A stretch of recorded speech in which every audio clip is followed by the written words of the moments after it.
네, 할 일 끝났습니다. 사도 바울이 12개 내지 13개, 13개 내지 14개 이제 성경을 기록하지 않았습니까? 서신서가 사도 바울이 그가 인사말로다가 서신서니까 인사말이 있겠죠. 그 맺은 말에다가는 사도 바울이 당시에 이제 어려운 시기에 핍박이 있고 고난 가운데 있는 교회들이기 때문에 어려움이 있기 때문에 거의 그의 편지 마지막 인사는 은혜와 평강이 너희에게 있기를 원한다 라는 그런 말로다가 끝을 맺죠.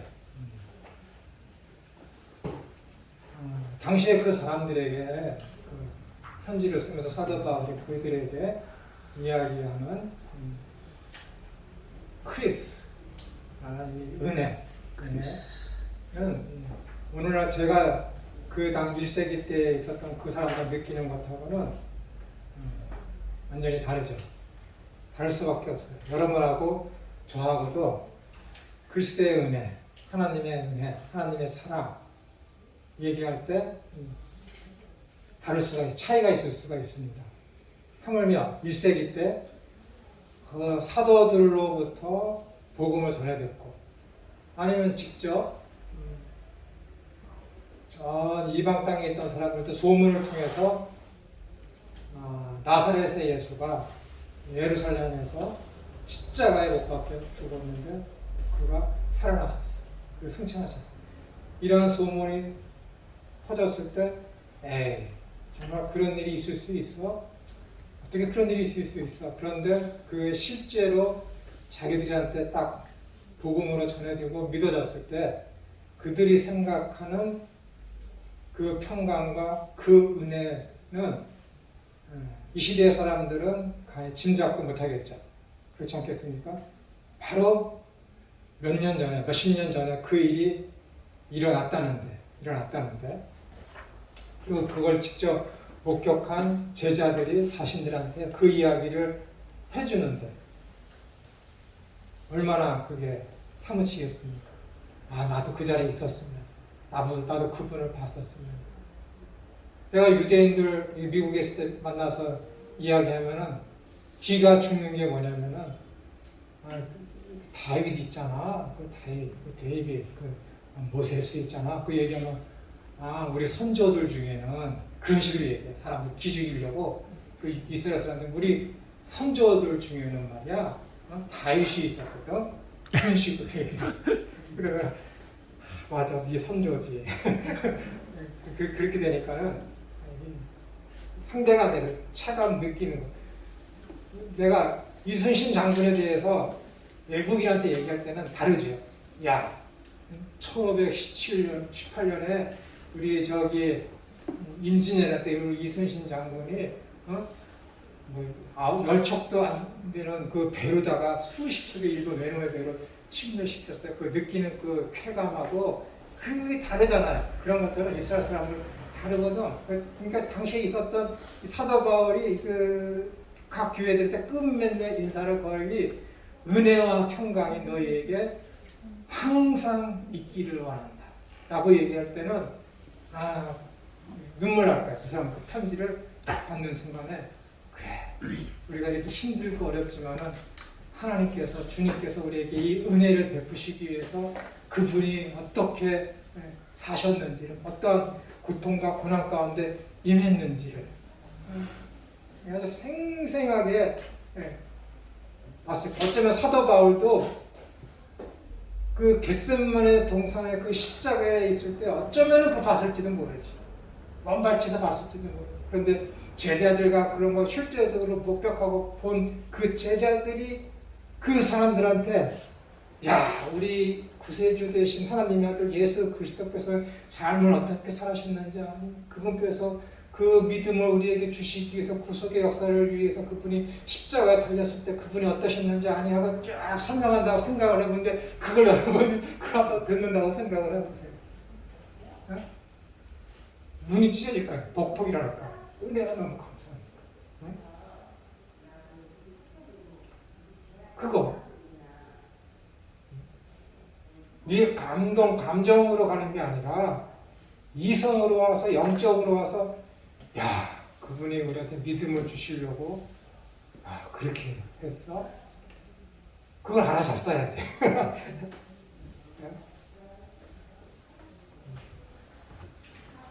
고린도후서 13장 한번 보세요. 13장 12절에 보면은 이렇게 되어 있거든요.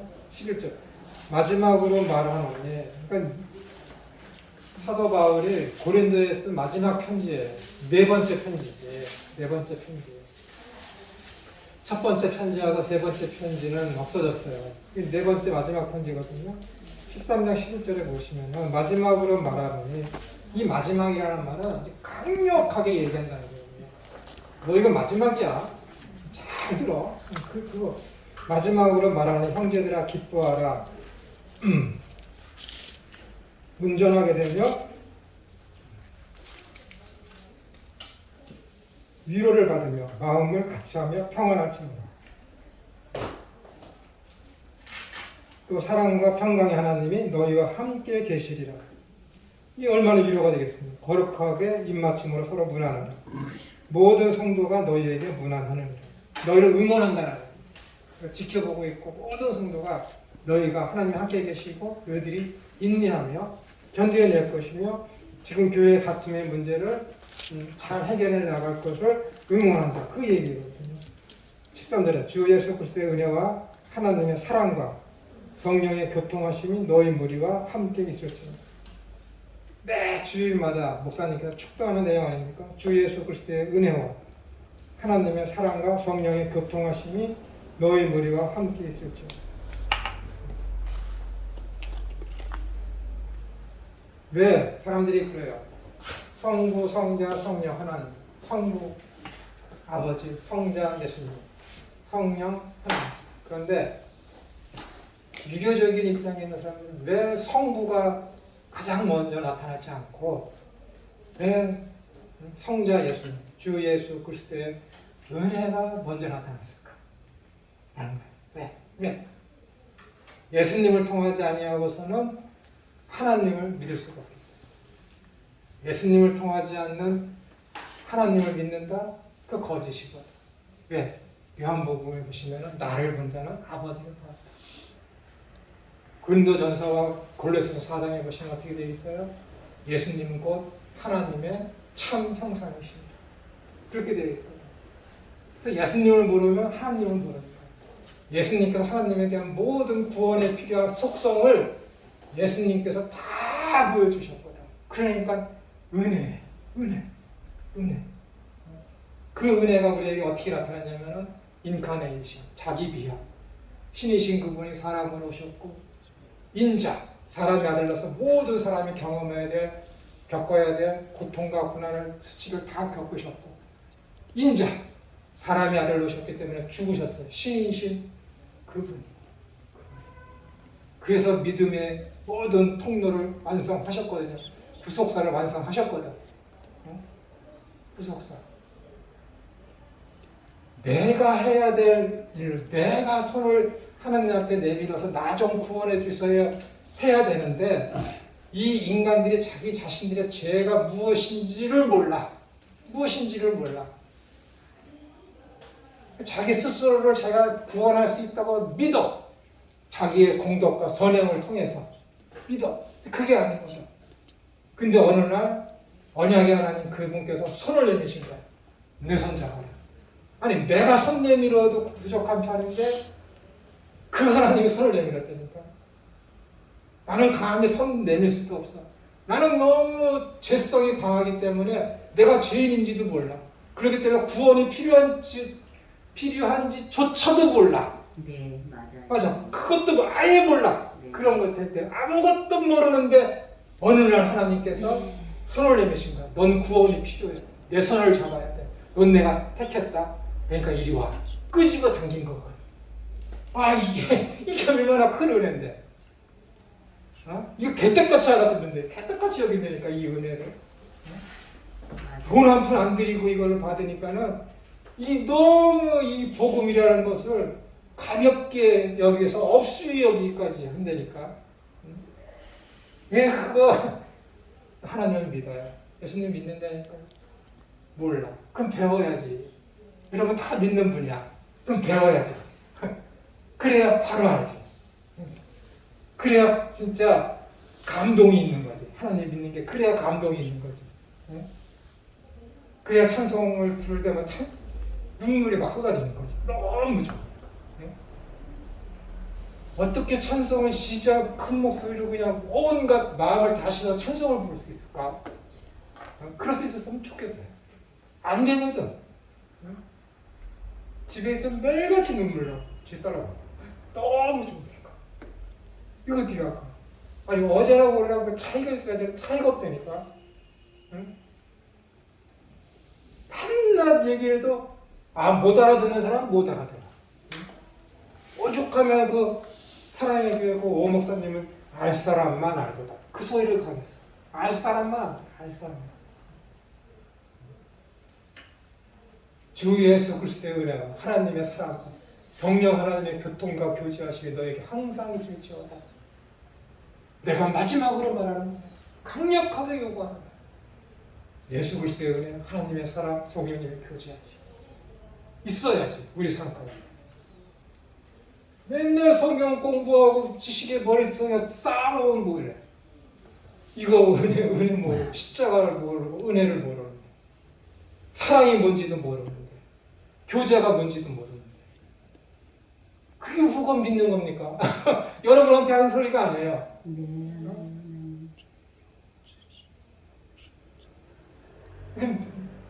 믿음이라는 건 여러분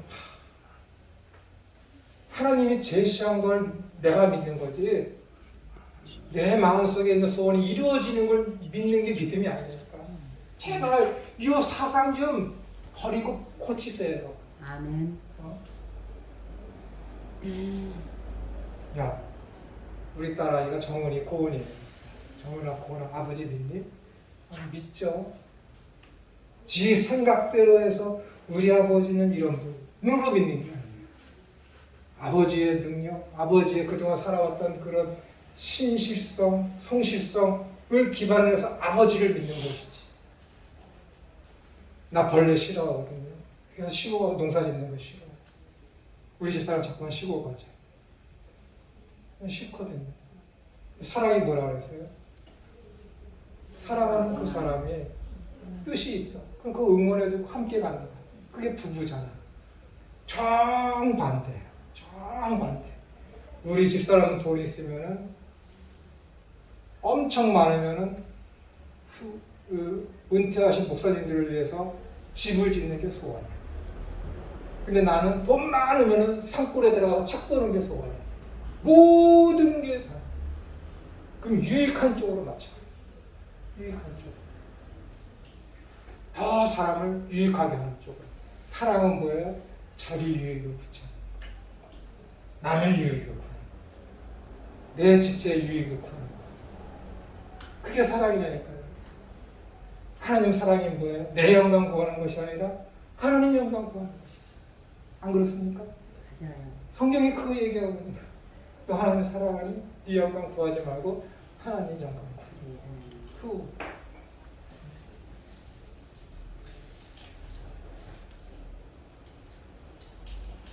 여기 들고 여기 있으면 들라. 거의 침해 수준이에요. 안 돼요, 여러분. 안 돼. 성령 충만. 제 강의 스타일을 여러분하고는 할 때는 내가 많이 바꿨습니다.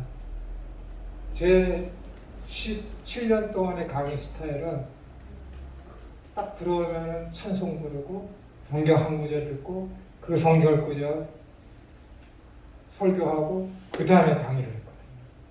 요즘에 내가 그렇게 천천히 맞춰가는 거예요. 그러니까 내가 오자마자 여러분들한테 본문하고 맞춰질 성경을 말씀을 드리는 거예요. 왜냐면은 이 지식 갖고는 안 되고 말씀을 통해서 나도 깨어지고 여러분도 깨어지고 그래야 돼요. 아멘. 여러분 발음이 구원이지 그냥 그릇된 건데 믿는다? 그건 기독교가 아닙니다. 집사람하고도 어저께 얘기했어요. 우리 기독교가 너무 종교화되어 갔다. 말씀이 좀 어려울 수 있겠지만 기독교는 종교가 아닙니다. 기독교는 종교가 아니니까 자기의 선행과 노력과 자기의 어떤 헌신을 통해서 구원받으려고 하는 건 종교지만 우리는 그런 종교가 아닙니다. 하나님이 계시해 놓으신 그 말씀을 믿고 순종하는 것이죠.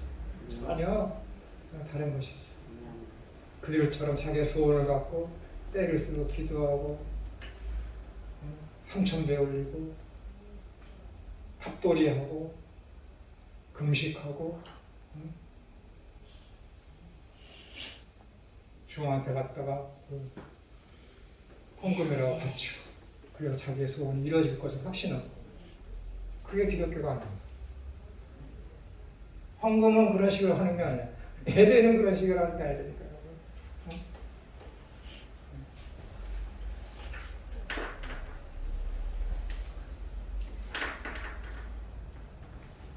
한 목사님이 한 오래전에 저한테 그러더라고요. 제발 말투 좀 고치라고. 말투 좀 고치라고.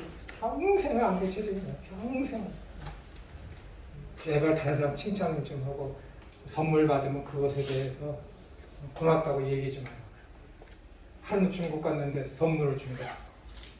근데 한 그 통역사가 와서 이거 한국으로 보내주신 선물 받으셨죠? 네, 그랬더니 그것에 대해서 학생들한테 얘기 좀 해달라고. 그래서 사무실에 가는데 5m나 되나 5m 가는 사이에 까먹은 거야. 무슨 말씀을 증거할까? 말씀을 쭉 증거해서 1시간 강의하고 딱 들어갔는데 그 자매님이 통역사가 와서 또 그러는 거예요.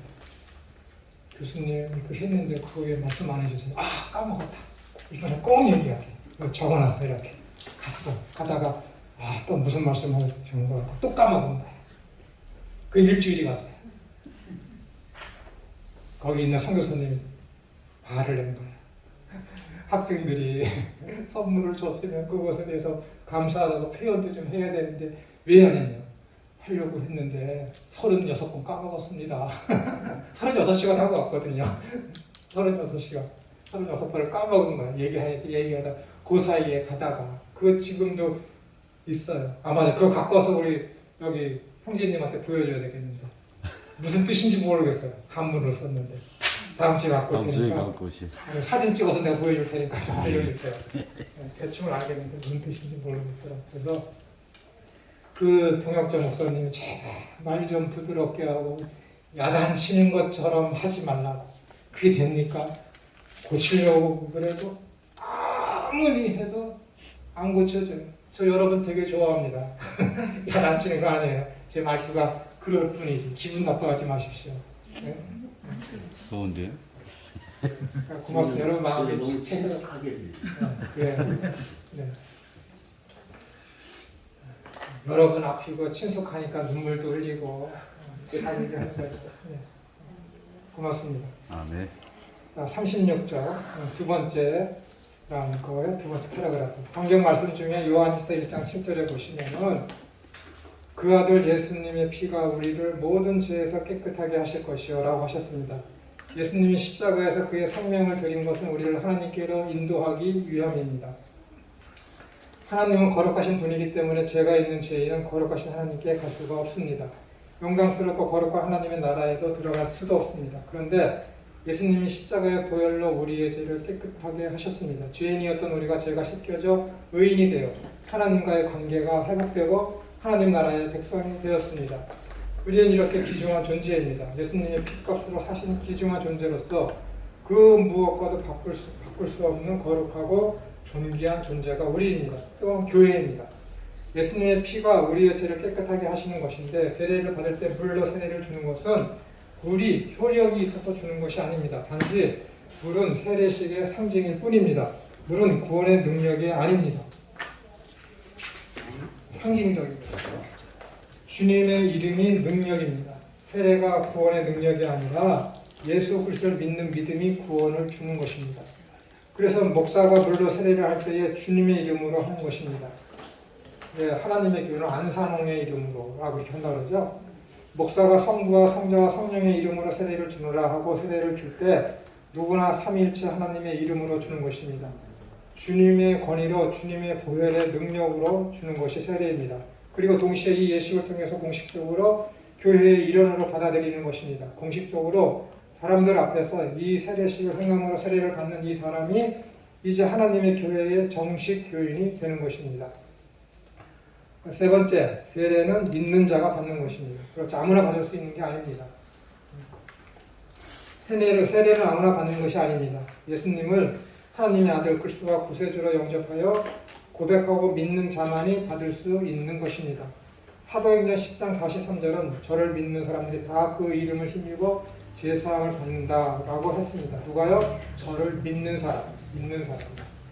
교회 모임에 참석을 하는 것으로 죄가 깨끗해지는 것이 아닙니다. 세례식을 받았다고 해서 죄가 깨끗해지는 것도 아닙니다. 인간의 어떤 예식이나 노력이 죄를 씻어주는 것도 아닙니다. 죄가 깨끗하게 되는 것은 단 하나, 오직 예수님을 그리스도와 살아계신 하나님의 아들로 믿는 것입니다.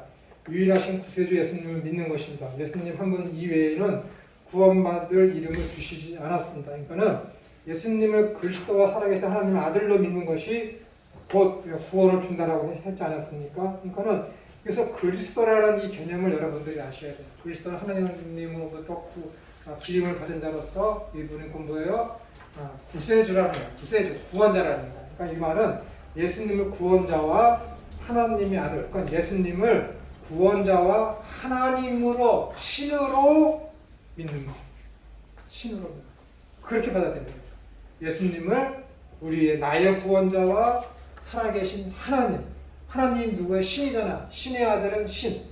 그거잖아. 그러니까 예수님을 우리의 나와 구원자와 하나님 그 자체로 믿는 것. 그것이 그 구원을 우리에게 주는 것입니다. 그분이 인간으로 오셨다는 것이죠.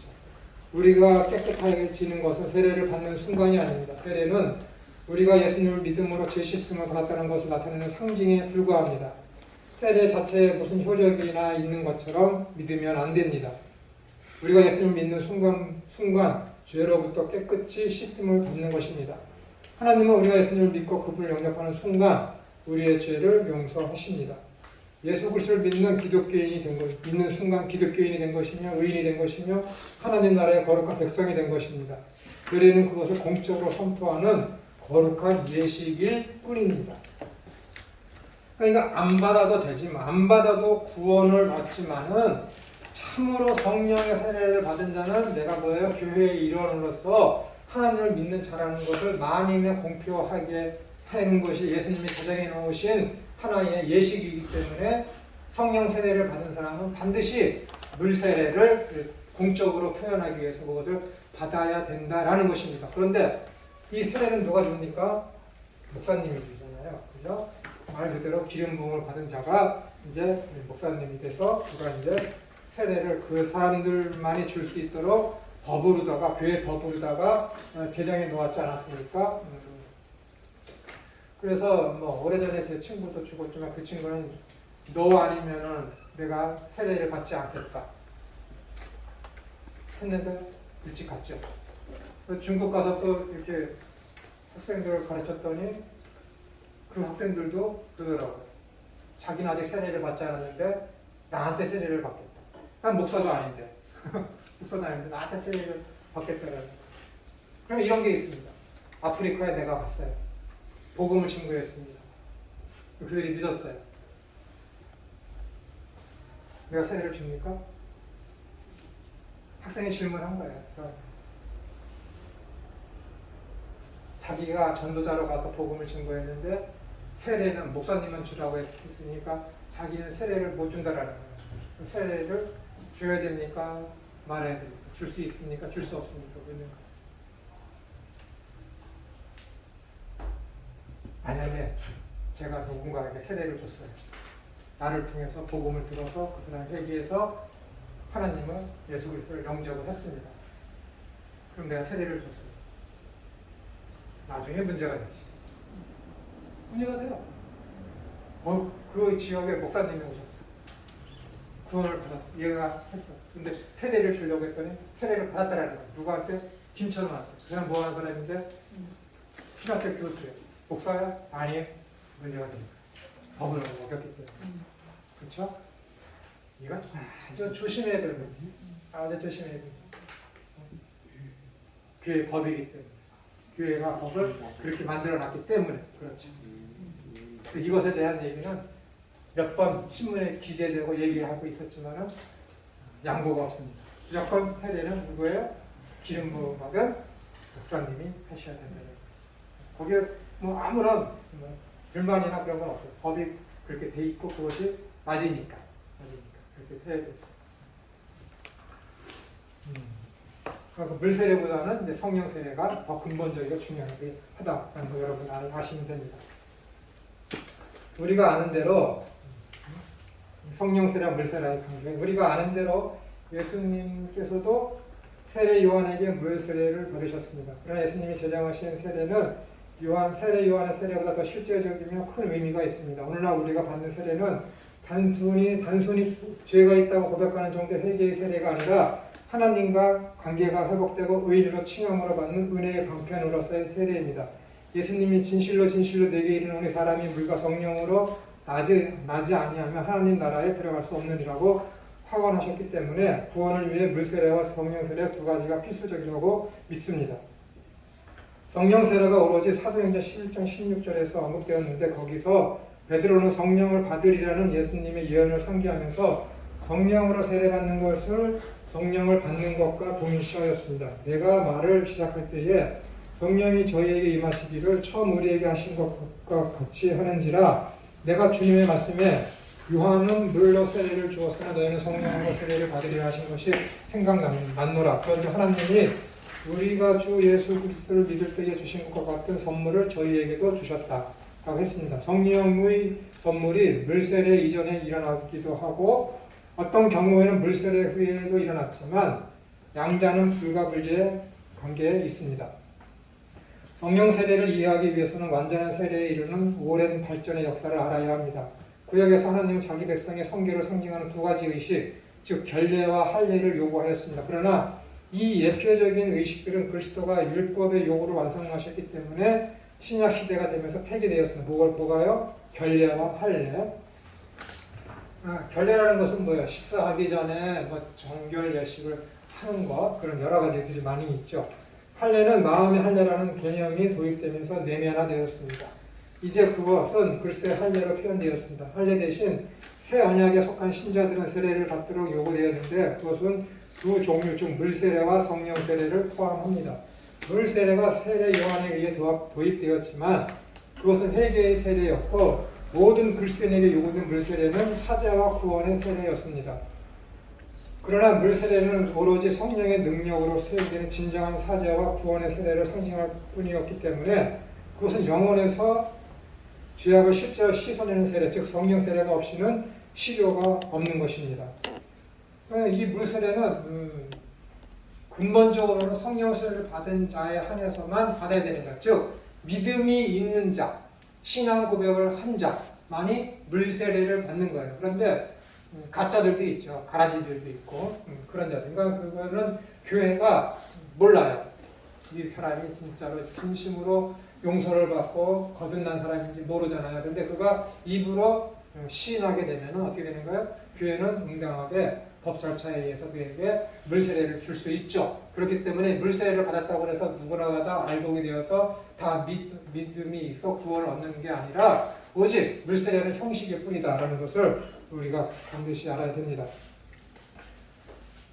구원의 세례는 성령을 받을 때 이루어집니다. 여기서 성령 세례가 비록 완전한 세례이지만 물세례는 성령 세례의 은혜를 상징적으로 표현하는 은혜의 외적 표현임을 알아야 합니다. 그러므로 물세례 의식은 신자로 하여금 자신이 성령 세례를 받아 구원을 받고 이제부터는 그리스도인으로서 하나님을 영화롭게 하는 삶을 살겠다는 의지를 공적으로 선포하는 거룩한 예식입니다. 예전에 이제 제가 다니던 교회에서 세례 예식을 했는데 청라에 있는 교회지만 예식을 했는데 한 젊은 신혼부부가 이 세례 예식을 하면서 하염없이 우는 거예요. 하염없이. 하염없이 예전엔 교회를 다녔지만은 세례를 받지 않고 한참 지난 후에 교회를 다시 나와서 이제 신앙 고백하고 세례 예식을 하는데 그 자매님이 하염없이 우는 거예요. 근데 우리 뒤에서 장로님 아들이 뭐라 그러냐면은 뭐야 왜 울어? 모르는 것이 전혀 모르는 거예요. 이 세례 의식에 대해서도 모르고 이 세례 이 구원의 은혜에 대해서도 전혀 모르는 거예요. 유아 세례 받은 아이들이에요. 저도 유아 세례 받았거든요. 예전에 권신찬 씨가 그 구원파였잖아요. 그 사람이 제세례파를 받아서 아무리 세례를 받았더라도 물세례를 받았을지라도 자기의 구원에 확증한 그날을 기억해서 그날 다시 세례를 받아야 된다라고 했습니다. 근데 그때 제가 고등학교 때 하나님이 진짜 계시구나, 예수님이 나의 구원자이시구나 라는 것을 뼈저리게 느끼면서 제 아버지한테 말씀드렸더니 내가 너한테 세례를 다시 줬으면 좋겠다. 저희 아버지가 그러시더라고요. 그런데 법이 한 번 세례 받으면 또 줄 수 없기 때문에 또 줄 수 없다. 저희 아버지가 가장 기뻐하신 날, 저를 상대하면서 가장 기뻐하신 날 중에 한 날이었어요. 그날은. 저는 그 구원의 그런 감동을 받으면서도 왜 이게 이렇게 좋고 왜 이렇게 이게 감동적이어야 하지? 그걸 몰랐거든요. 근데 제 아버지는 아신 거지. 아신 거지. 그래서 아버지께서는 항상 저한테 네 생일은 2번이다. 네 생일은 2번이다. 그랬어요. 근데 그 생일을 잊어버렸어요. 내가 태어난 날을 아는데 내가 성경 세례를 받아서 거듭난 날은 1982년 7월 어느 날 한월산 기도원 그거밖에 몰라. 이미 구원은 그 전에 있었지만은 내가 확실하게 은혜를 깨달은 날이 그날이겠죠. 그죠? 확실히 깨달은 날이 그날이겠지. 그날 안 거지. 그날. 세례날을 다 기억하는 거예요? 저도 기억 못해요. 그렇죠. 누가 기억을 대부분 모르죠. 왜냐면 성령은 바람이 부는 것처럼 임의로 불매 모른다 그러잖아요. 그죠? 니고데모하고 대화 나눌 때 성령이 그와 같으니라. 바람이 어디서 와서 어디로 가는지 모르는 것처럼 성령도 이와 같다고 그러잖아요. 모르는 거예요. 그러니까 구원파가 그런 면에서 잘못된 것이죠. 자기의 구원받은 그 날짜를 성령 세례를 받은 날짜를 모르면은 그건 구원받은 것이 아니다 라고 얘기하잖아요. 오순절파에서는 구원받았어? 너 그러면은 하나님 나라 말을 해야 돼. 그게 뭐야? 방언. 오순절에서 방언을 할 줄 알아야 돼. 방언부터 하면 오순절파에서는 구원 못 받은 거예요. 그러면 안 되잖아요. 무슨 구절로 구원받았다고 생각하는가? 그것도 좀 이상하네요. 왜냐하면 고린도 교회에서 은사 이야기를 하잖아요. 그리고 이 방언을 하나님 나라의 용어로 알기 때문에 하나님의 통치를 받아 하나님 나라에 들어갔어? 그럼 당연히 하나님 나라의 말을 해야지. 이 방언이라는 것은 제가 한번 말씀드렸죠. 1901년도에 감리교회에 있는 어떤 한 사람이 우리 요즘으로 얘기하면은 수련회를 갔다가 거기 한 교사가 어린이한테 하나님 말씀을 증거하다가 자기가 이해하다가 이상한 말을 하게 된 거예요. 이상한 말. 그래서 이것이 고린도전서 11장에서 이야기하는 방언이 아닐까 해서 그때부터 방언이란 말이 오게 된 거예요. 기독교 교회사 중에 어떠한 교회가 누가 방언을 했습니다라고 기록한 역사가 단 한 번도 없어요. 갑자기 고린도서가 쓰여진 다음에 1900년이 지난 다음에 그때 미국에서 사막에서 수련회 하면서 한 자매가 그런 소리를 하니까 그때 처음으로 방언이 있구나라고 이제 시작한 거죠. 그리고 종교개혁 시대 때는 어떻게 오직 믿음, 오직 성경, 오직 은혜 그렇게 이야기하니까는 너무 이것이 이성적이며 영적이지 못하다라고 했기 때문에 제세례파나 다른 어떤 신비주의가 막 생겨나기 시작했습니다. 생겨나기 시작했어요. 근데 거기서 이야기되는 것이 뭐냐면 치유의 역사, 치유의 역사. 그리고 거기서도 막 방언하고 막 그랬는데 그것이 교회사에서 방언이 공적으로 인정되거나 해야 된다라는 그렇게 주장되지는 않았습니다. 그때도. 오직 1900년 그 감리교에서부터 시작된 것이죠. 그래서 오순절파가 그것을 도입해서 그렇게 이제 나아가고 있는 것이죠. 이초석 목사님, 이초석이 아니라 이천석 목사님 아시죠? 하늘산 기도. 네, 알아요. 연세 드신 분들 아실 것이고 젊으신 분들은 모르겠지만은 저기 팔당인가 그쪽 내려가면 이제 하늘산이 나오고 있는데 그 큰 기도원이 있는데 거기서는 뭐라 그러냐면 이천석 목사님이 강아지도 방언을 하는데 이 사람 새끼들이 방언도 못한다고. 네, 사실은. 일단 저 있고 앞에서 그런 소리를 하는 거야. 그래 얼마나 창피한지. 하늘산 기도원에서도 그랬대. 정말 창피했어요. 모르니까. 왜냐면 그땐 그분이 신처럼 느껴졌거든. 신처럼. 저는 많이 봤어요. 어떤 지금 목회자 사모님이 되신 분이 내게 방 같은 이 찬양 하다가 이상한 소리를 하더라고요. 보니까는 방언으로 노래하는 거예요. 절제하라고 제발 좀 하지 말라고 그래도 안 멈춰져. 안 멈춰. 계속 하니까 그런 것은 있기는 하지만은 그것이 구원의 어떤 증거라고 하는 오순절파의 주장은 잘못된 거예요. 잘못된 거예요. 방언보다 더 중요한 것은 하나님의 말씀에 대한 분별력입니다. 네, 아멘. 고린도서가 그렇게 이야기하고 있죠. 그 다음에 구원의 세례는 성령 받을 때에 이루어집니다. 여기서 성령 세례가 비록 완전한 세례이지만 물 세례와 성령 세례의 은혜를 상징적으로 표현하는 은혜의 외적 표현임을 알아야 합니다. 그러므로 물 세례의 의식은 신자로 하여금 자신의 성령 세례를 받아 구원을 받고 이제부터는 그리스도인으로서 하나님을 영화롭게 하는 삶을 살겠다는 의지를 공적으로 선포하는 거룩한 예식입니다. 성령은 하나 되게 하는 영으로서 성령의 통일성으로 교회의 하나됨을 수립하고 유지합니다.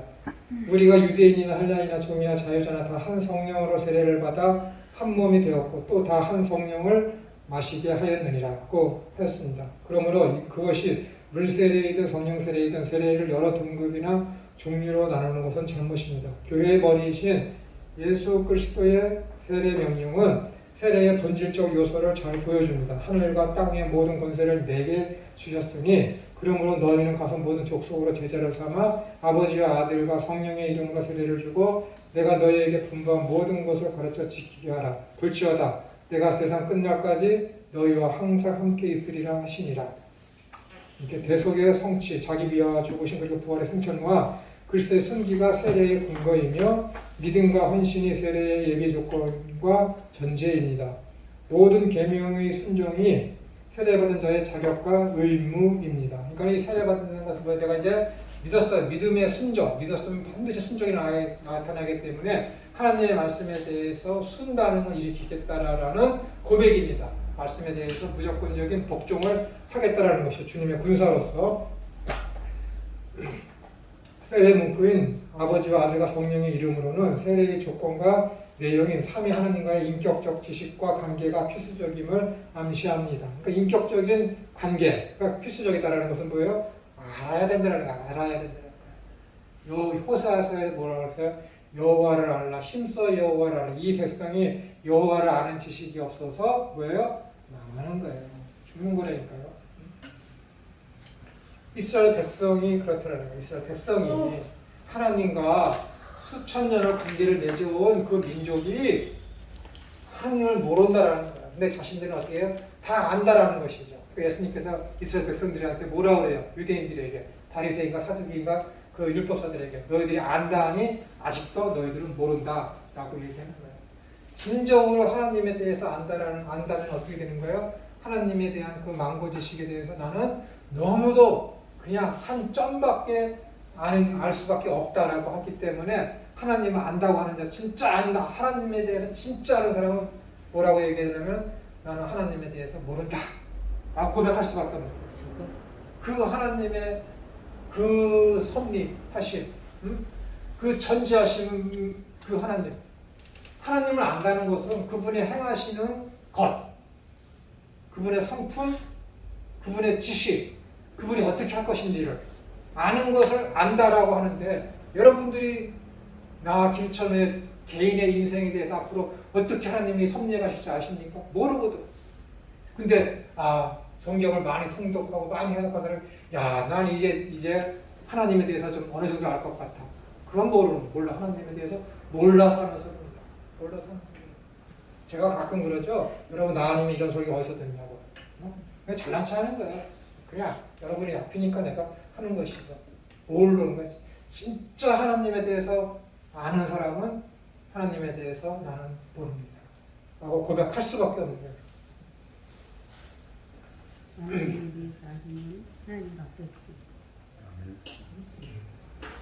세례 묶음인 아버지와 아들과 성령의 이름으로 하는 것은 뭐예요? 지식 관계가 필수적임을 암시하는 거예요. 어떤 경우에는 사도들이 주 예수님의 이름으로 세례를 주었습니다. 물 세례는 실제로 죄를 씻어주고 용서해주는 성령 세례가 생성한 신앙의 공적 고백과 인정입니다. 또한 그것은 새로운 구성원을 그리스도의 몸으로 영접하는 가입 의식이기도 합니다. 교회가 이제 너를 그리스도인으로서 교인으로서 받아들인다라는 어떤 가입 의식이라는 것이죠. 따라서 심지어 이단이나 불법적인 사제에 의한 세례라 할지라도 잘 들으세요. 따라서 심지어 이단이나 불법적인 사제에 의한 세례라 할지라도 성부, 성자, 성령 이 삼위의 이름과 물로 베푼 세례는 어떻게 되는가요? 부정하면 안 되는 거예요. 인정하는 것이. 이것이 교회의 법입니다. 그런 사람들에게 제세례를 요구하지 않습니다. 그러나 제세례파는 이러한 전통에 도전을 하였습니다. 세례는 출애굽, 할례, 그리고 노아 홍수의 신학적 형태였습니다. 출애굽이 뭐예요? 죽음에서 살아나온 것이잖아요. 죄에서 의로, 불의에서 의로 구출된 것이 출애굽이죠. 그 다음 할례가 뭐예요? 옛것은 버리고 생명, 옛 생명을 버리고 새 생명을 얻었다는 것이 할례이잖아요. 노아 홍수는 뭐예요? 심판, 죄를 심판하고 다시 살아난 구원, 방주 되신 예수님을 통해서 다시 인류가 구원받은 것. 이렇게 다 출애굽, 할례, 홍수가 다 뭘 상징하는 거예요? 세례를 상징하는 거예요. 세례를. 그것은 그러니까 구약 시대 때 있었던 이 출애굽이나 할례나 노아 홍수는 뭐예요? 이것은 다 신약 시대에 있을 예수 그리스도와 그와 상관된 것에 대한 그림자 모형이라는 거예요. 실체가 아니라는 것이에요. 실체가 그런 것들이. 그러니까 구약을 실체로 보시면은 안 되는 거예요. 그렇다고 다시 말씀드리지만 그것이 실제로 발생되지 않은 사건이냐? 실제로 발생된 사건을 통해서 신약에 있을 실체를 보여주는 그림자가 구약의 제사, 형식, 율법, 인물, 사건, 사고 등이라는 것입니다. 또한 그것은 그의 죽음과 부활에 참여, 그리고 죄의 희생과 정결하게 함과 용서를 상징합니다. 또한 세례는 자기 부인과 새로운 출발, 성령 받음과 복소, 그리고 회개와 헌신을 동반하는 전인적 행위이며 최초의 공적 신앙 고백으로서 교회뿐만 아니라 가족과 사회에 자기의 새로운 정체성을 공표하는 사회적 행위이기도 합니다. 자기의 어떤 정체성, 아이덴티티가 완전히 바뀐 것이죠. 여기에 대해서 한참 말씀드려야 되는데 시간이 없어서. 예수님은 죄에 대해서 구원하시는 구원 세례를 명령하십니다. 죄인을 의인되게 하시는 신분 변화의 세례입니다. 그러니까 요한복음 1장에서 예수 그리스도 영접하시면 뭐예요? 우리가 하나님의 아들이 되는 권세를 우리가 얻은 거예요. 권세. 이 권세라는 것은 어떤 능력 그런 것을 얘기하는 것이 아니라 신분의 변화. 신분의 변화라는 건 뭐예요? 내가 임금의 아들 왕이 세상에 참된 왕의 아들이 됐으니까 그 왕격인 권세를 누리는 거라? 그런 권세가 아니라니까 여러분. 신분의 변화로서 삶의 태도가 변하는 것. 그것에 대한 권세를 얻었다는 거예요. 권세. 삶의 태도가 바뀌는 권세. 가치관의 변화. 예전엔 불신이었지만 지금 믿는 거. 예전에 사탄의 종이었지만 지금 의의 종. 예전에는 세상에서의 가치관을 두고 세상 것을 추구하는 삶이었지만은 이제 하나님 나라를 가치관으로 두고 그 나라를 향해서 가는 그런 삶, 변화된 삶. 그 권세를 우리가 하나님의 아들이 되는 자녀가 되는 권세를 주셨으니 했을 때 그 권세가 가지는 의미가 그거라는 거예요. 하나님 아들이 됐으니까 내가 마음대로 해가지고 그 능력을 행해서 내가 하나님의 가진 모든 것을 내가 소유하는 그런 것들이 아니라는 것입니다. 그러니까 그것이 예배 요한과 로마서 12장에 있는 12장 2절에 있는 그 말씀대로 세상 것을 추구하지 아니하고 너희의 이것이 드릴 합당한 예배니라 라고 하는 그 얘기예요. 하나님 앞에 합당한 예배를 드리는 그 삶이 뭐예요? 하나님의 자녀가 되는 권세를 주는 거예요. 하나님 앞에 누가 기도하고 하나님 앞에 누가 예배할 수 있습니까? 하나님의 자녀만 하는 거예요. 그 권세를 얘기하는 것입니다.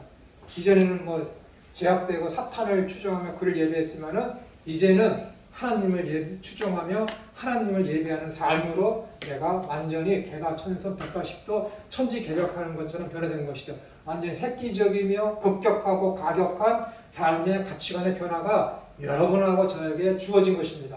그것에 대해서 여러분들이 순종하느냐 불순종하느냐는 전적으로 여러분의 책임이에요. 그러면서 하나님의 어떤 보호하신 그 가드가 그 천막 같은 것을 여러분들이 스스로 찢는지 안 찢는지 그것은 여러분의 책임입니다.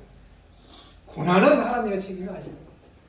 그것을 통해서 여러분의 실수와 잘못과 어떤 죄를 통해서 닥치는 그런 고난을 통해서 어떻게 되는 거예요? 하나님이 섭리하셔서 욥처럼 야곱처럼 그 다음에 요셉처럼 그 악을 이용해서 여러분들을 의의 길로 인도하시고 여러분들을 정금과 같이 나오도록 그런 사탄의 모든 악한 것들까지도 하나님이 이용하시는 거예요. 얼마나 은혜입니까? 내 잘못까지도 이용하셔서 나를 거룩하고 흠이 없는 존재로 만들어요. 사람은 그렇지 않잖아요. 내 잘못이 있고 그러면 어떻게 야단치고 끝내고 그것에다가 사람들에게 징계를 하잖아요. 사람의 그런 입장을 그대로 하나님의 성품에다가 갖다 붙이면은 하나님을 깡패로 만드는 것입니다. 제대로 아시고 하십시오. 그 파이데이아라는 그것에서 유래된 말이 파이디온 해갖고 어린이라는 단어가 거기서 나온 거예요. 그 파이데이아는 징계가 아니라 교훈이며 훈련입니다. 훈련. 그 뜻이에요. 영어 성경 23개 중에서 22권이 교육과 훈련으로 번역을 했습니다. 오직 킹제이스 버전만 징계, 그다가 퍼니시먼트 그렇게 번역을 했죠. 그러니까 그것을 우리가 어떻게 그대로 따서 한국 성경이 퍼니시먼트, 징계로다가 번역을 한 겁니다. 그러나 그 본문의 흐름상 히브리서 전체를 보고 구속사적으로 봤을 때 그 파이데이아라는 것은 어떤 징계보다는 하나님 우리가 아들이 잘못했을 때 그 아들을 훈련하고 교육하는 것이 아버지의 참 사랑이 아니겠느냐. 그 파이데이아 훈련과 교육을 받지 아니하면은 그 자식은 사생아니라고 해야지 징계. 그거는 합당하지 않습니다. 성령 세례는 예수님의 영이 믿는 자들에게 임하는 은혜로서 신자와 예수 그리스도가 하나가 되는 놀라운 사건입니다. 성령 세례를 받는 것은 구원을 받았다, 그리스도와 연합되었다라는 표현입니다. 이것을 가볍게 여기면 안 되시고 성령 세례를 여러분이나 저나 다 한 성령을 받았기 때문에 우리는 다 한 지체입니다. 그래서 제가 여러분 앞에 나 힘들어요 그러면 도와주세요. 알았죠? 네, 기도하겠습니다. 하나님 아버지, 우리가 자랑할 것은 예수 그리스도 복음뿐임을 알게 해주셔서 감사합니다. 이 복음을 증거하며 이 복음대로 살아갈 때에 부끄러워하지 않게 해주시고 자랑스러워하며 기뻐하며 춤을 추는 우리들을 다 되어지게 해주셔서 우리들의 삶의 형태를 보고 믿지 않는 자들이 하나님이 살아계시며 역사하시는 참 신이심이 우리의 언행 심사를 통해서 증거되어지게 하여 주옵소서. 옳으신 예수님의 이름으로 기도드리옵나이다.